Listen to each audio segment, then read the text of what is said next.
আসসালামু আলাইকুম everyone, welcome back to my channel. আমার চ্যানেলে সবাইকে স্বাগতম। এখন সবজির সিজন, বাঁধাকপি, ফুলকপি, বাট অনেক কম দামে সবজি পাওয়া যায়। চাইলে আপনারা ফ্রোজেন করতে পারেন, সেই ভিডিও আমি খুব শীঘ্রই নিয়ে আসব। আমি এখানে কিছু পেঁপে, কিছু পাতাকপি, কিছু গাজর ভালো করে চিকন করে কুচিয়ে নিলাম। আর আমি সাথে ভ্যারাইটিস এখানে আমি সবজি মিক্স, ভেজিটেবল মিক্স রান্না করব। সেই জন্য আমি সবখান থেকে একটু একটু সবজি কেটে নিয়ে ধুয়ে পরিষ্কার করে এখানে পানি ঝরার জন্য রেখে দিয়েছি।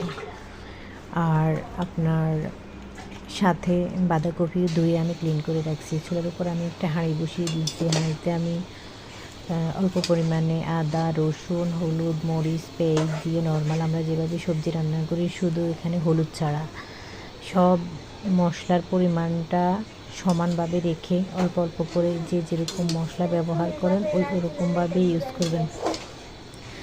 এভরিথিং ভালো করে আমি মশলার সাথে এই কপিগুলা, আলু, গাজর, পেঁপে সবগুলো আমি দেখিয়ে দিতেছি কড়সুন দিয়ে নিয়েছে।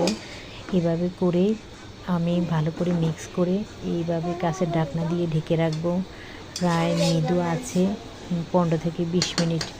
এটা ঢাকনাযুক্ত হাঁড়ি ব্যবহার করলে ভালো হয়। এতে করে কীভাবে সবজিগুলো রান্না হচ্ছে সেটা ক্লিনভাবে দেখা যাচ্ছে। তো কিছুক্ষণ পরেই আমি ফিরে আসলাম। আমার সবজিগুলো ভালোভাবে হয়ে গেছে, খুব সুন্দর একটা গ্ল্যামার এসছে।